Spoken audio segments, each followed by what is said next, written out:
Welcome to Suman TV. దేశవ్యాప్తంగా BJP మొత్తం 194 లోక్సభ స్థానాలకి అభ్యర్థులను ప్రకటించింది. ఈ 194 లోక్సభ స్థానాల్లో మన తెలంగాణలో 9 సీట్లను ప్రకటించింది. 9 చోట్ల అభ్యర్థులను ప్రకటిస్తూ కొద్దిసేపటి క్రితమే బీజేపీ జాతీయ పార్టీ లిస్టుని రిలీజ్ చేసింది. ముఖ్యంగా తెలంగాణలో చాలా రకాల స్పెక్యులేషన్స్ నచ్చాయి. అనేక మంది బీజేపీ సీట్ల కోసం పోటీ పడ్డారు. బీజేపీ ఎంపీ సీట్ల కోసం ఈసారి తెలంగాణలో బీఆర్ఎస్ ఓటమి తర్వాత తెలంగాణలో బీజేపీ వేగంగా బలపడబోతుంది. Avira Women's Day special offer 50% off on IUI IVF valid till 8th March. Parliament ఎన్నికల నాటికి బీజేపీ మరింత బలపడుతుంది. ఎందుకంటే కాంగ్రెస్ పార్టీ విజయం సాధించిన తర్వాత ప్రత్యామ్నాయం మేమే అంటూ మొదటి నుంచి బీజేపీ చెప్తూ వస్తుంది. ఈ నేపథ్యంలో అనేక మంది చాలామంది పోటీదారులు కీలకమైన నేతలు పోటీ పడ్డారు. కానీ అందరి అంచనాల్ని తారుమారు చేస్తూ అందరి ఆశావాహుల్ని తారుమారు చేస్తూ బీజేపీ లిస్టును విడుదల చేసింది. ప్రస్తుతానికి 9 చోట్ల అభ్యర్థులను ప్రకటించింది. 9 చోట్ల ప్రకటించిన అభ్యర్థుల లిస్ట్ ఒకసారి చూస్తే బండి సంజయ్ కరీంనగర్ నుంచి బండి సంజయ్ పేరును ఖరారు చేసింది. గతంలో సిట్టింగ్ ఎంపీ అయినా ప్రస్తుతం సిట్టింగ్ ఎంపీగా ఉన్నారు బండి సంజయ్. బండి సంజయ్ బీజేపీ తెలంగాణ శాఖ అధ్యక్షుడిగా పనిచేశారు. అధికారంలో ఉన్నప్పుడు బీఆర్ఎస్ ప్రభుత్వం పైన గట్టి పోరాటం చేశారు. ఆ తర్వాత బండి సంజయ్ స్థానంలో తెలంగాణ బీజేపీ అధ్యక్షుడిగా కిషన్ రెడ్డి బాధ్యతలు చేపట్టారు. దీంతో బండి సంజయ్కి కరీంనగర్లో మంచి పట్టుంది. బండి సంజయ్ మరోసారి విజయం సాధిస్తారు అని చెప్పేసి బీజేపీ చాలా బలంగా విశ్వసిస్తోంది. ఈ నేపథ్యంలోనే బండి సంజయ్ని కరీంనగర్ నుంచి ఖరారు చేసింది. ఆ తర్వాత ధర్మపురి అరవింద్ నిజామాబాద్ ఎంపీగా ఉన్నారు. ఈయన కూడా సిట్టింగ్ ఎంపీ. గతంలో 2019లో మంచి మెజార్టీతో ఆయన నిజామాబాద్ నుంచి గెలిచారు. కాకపోతే ధర్మపురి అరవింద్ పసుపు బోర్డు పైన ఇచ్చిన హామీ కొంత వివాదాస్పదంగా మారింది. బీఆర్ఎస్ అధికారంలో ఉన్న బీఆర్ఎస్ ధర్మపురి అరవింద్ని పసుపు బోర్డు కోణంలోనే టార్గెట్ చేస్తూ వచ్చింది. అయితే ఈసారి తెలంగాణ అసెంబ్లీ ఎన్నికల్లో ధర్మపురి అరవింద్ కోరుట్ల నుంచి ఎమ్మెల్యేగా పోటీ చేశారు. కానీ ఆయన విజయం సాధించలేకపోయారు. దీంతో ధర్మపురి అరవింద్కు టికెట్ రాదు. మరికొందరు వ్యక్తుల పేర్లు తెరపైకి వచ్చాయి నిజామాబాద్లో. కానీ అధిష్టానం బీజేపీ జాతీయ నాయకత్వం మాత్రం ధర్మపురి అరవింద్ వైపే మొగ్గు చూపింది.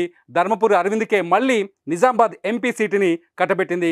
నిజామాబాద్ ఎంపీ నుంచి పార్లమెంట్ నుంచి ధర్మపురి అరవింద్ పోటీ చేయబోతున్నారు. ఇకపోతే బీబీ పాటిల్ కూడా ఇప్పుడు సిట్టింగ్ ఎంపీఏ. జహీరాబాద్ నుంచి బీబీ పాటిల్ బీఆర్ఎస్ ఎంపీగా ఉన్నారు. చాలా రోజుల నుంచి అంటే తెలంగాణలో అసెంబ్లీ ఎన్నికలు రాకముందు నుంచే బీబీ పాటిల్ చుట్టూ స్పెక్యులేషన్స్ నడుస్తున్నాయి. బీబీ పాటిల్ త్వరలోనే బీజేపీలో చేరబోతున్నారు. తెలంగాణ ఎన్నికలకు ముందే ఆయన బీజేపీలో చేరతారనే ప్రచారం జరిగింది. బీబీ పాటిల్ జహీరాబాద్లో చాలా బలమైన నాయకుడు. మొదటి నుంచి బీబీ పాటిల్కి మంచి ఫాలోవర్స్ ఉన్నారు. జహీరాబాద్ నుంచి చాలా మంది వ్యాపారవేత్తలు చాలామంది ఆ టికెట్ని ఆశించారు. కానీ బీజేపీ అధిష్టానం మాత్రం ఫైనల్గా బీబీ పాటిల్ పేరుని ఫైనల్ చేసింది. సిట్టింగ్ ఎంపీ ఏదైతే బీఆర్ఎస్ నుంచి వచ్చి బీజేపీలో నిన్నే జాయిన్ అయ్యారు, ఆయన జాయిన్ అయిన మర్నాడే ఆయనకు సీటును ఖరారు చేస్తూ కేంద్ర బీజేపీ జాతీయ నాయకత్వం నిర్ణయం తీసుకుంది. ఇక మల్కాజ్గిరి దగ్గరకు వస్తే మల్కాజ్గిరిలో పోటాపోటీ కొనసాగింది. మల్కాజ్గిరి సీటు పైన అనేక మంది ఖర్చీఫ్లు వేసుకొని కూర్చున్నారు బీజేపీ నాయకులు. చాలామంది ఎక్స్పెక్ట్ చేశారు. ఈటల రాజేందర్ పేరును ఫైనల్గా ఖరారు చేసింది మల్కాజ్గిరి నుంచి బీజేపీ కేంద్ర నాయకత్వం. మల్కాజ్గిరి నుంచి మురళీధర్ రావు బీజేపీలో కీలక నేత మురళీధర్ రావు సీట్ను ఆశించారు. అలాగే ఒక విద్యా సంస్థల అధినేత మల్కా కొమరయ్య కూడా బీజేపీ టికెట్ను ఆశించారు. దీంతో పాటు చాలామంది బీజేపీ కీలక నేతలు మల్కాజ్గిరి సీటు కోసం ఆశలు పెట్టుకున్నారు. కానీ చివరి క్షణంలో ఈటల రాజేందర్కే మల్కాజ్గిరి టికెట్ దక్కింది. మల్కాజ్గిరి చాలా హోరాహోరీగా ఈసారి పోటీ జరిగే అవకాశం కనిపిస్తుంది. మల్కాజ్గిరిలో ఎవరు విజయం సాధిస్తారు, కాంగ్రెస్సా బీఆర్ఎస్సా బీజేపీ అనేది ఇప్పుడు హోరాహోరీ పోటీ కనిపించే అవకాశం కనిపిస్తుంది. ఎందుకంటే మల్కాజ్గిరి పరిధిలోని అన్ని అసెంబ్లీ నియోజకవర్గాల్లో బీఆర్ఎస్ భారీ మెజార్టీతో విజయం సాధించింది. ఇక్కడ బలమైన వ్యక్తిగా ఉన్న ఇక్కడ ట్విస్ట్ ఏంటి అంటే మల్కాజ్గిరి ఏరియాలో బలమైన వ్యక్తిగా ఉన్న మల్లారెడ్డి కూడా బీజేపీ నుంచి టికెట్ ఆశించినట్టుగా తెలుస్తుంది. మల్లారెడ్డి తన కుటుంబంలో ఎవరో ఒకరికి తన కొడుకు కానీ కోడలకు కానీ టికెట్ ఇప్పించుకునేందుకు చాలా ప్రయత్నాలు చేశారని చెప్పేసి ఒక ప్రచారం అయితే జరుగుతోంది. చివరికి ఆయనకు టికెట్ దక్కదని తెలిసిన తర్వాత బీఆర్ఎస్తో కమిట్ అయినట్టుగా తెలుస్తుంది. మల్కాజ్గిరి నుంచి మల్లారెడ్డి కోడలు కూడా చాలా యాక్టివ్గా ప్రజల్లో తిరిగారు. మల్లారెడ్డి కొడుకు కూడా చాలా యాక్టివ్గా ప్రజల్లో తిరిగారు. అయితే మల్లారెడ్డి మాత్రం చాలాసార్లు ప్రెస్ మీట్లో మాట్లాడినప్పుడు తన కొడుకు కోసం టికెట్ని ఆశిస్తుందని చెప్పారు. అంతేకాదు బీఆర్ఎస్ అధిష్టానం ఆదేశిస్తే తను బీఆర్ఎస్ నుంచి ఎంపీగా పోటీ చేయడానికి మల్కాజ్గిరి ఎమ్మెల్యేగా రాజీనామా చేసి ఎంపీగా పోటీ చేయడానికి కూడా సిద్ధంగా ఉన్నానని చెప్తూ వస్తున్నారు. ఇటు మల్లారెడ్డి టార్గెట్గా భూ ఆక్రమణల కేసు కూడా ఇప్పుడు తాజాగా తెరపైకి వస్తుంది. చూద్దాం, మల్కాజ్గిరిలో హోరాహోరీ పోటీ ఉండే అవకాశం కనిపిస్తుంది. ఇక పోతే సికింద్రాబాద్ నుంచి ప్రస్తుత కేంద్ర మంత్రి జి కిషన్ రెడ్డికి మళ్ళీ అవకాశం దక్కింది. కిషన్ రెడ్డి తెలంగాణ అంబర్పేట్ ఎమ్మెల్యేగా ఉన్నప్పుడు, బీజేపీ అధ్యక్షుడిగా ఉన్నప్పుడు బీజేపీ పార్టీకి కేర్ ఆఫ్ అడ్రస్గా ఉన్నారు. కిషన్ రెడ్డి మొదటి నుంచి బలమైన నాయకుడిగా ఉన్నారు. కేంద్రంలో బీజేపీకి మంచి పట్టుంది. ఇతర రాష్ట్రాల్లో కూడా బీజేపీకి కిషన్ రెడ్డికి మంచి పేరుంది.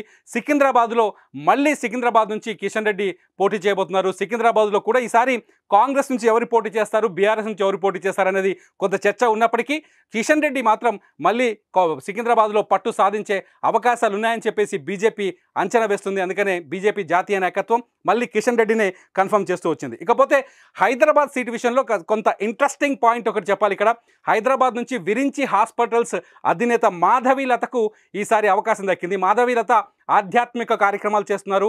ఆమె హిందూ ధర్మానికి సంబంధించిన ప్రచారకర్తగా ఉన్నారు.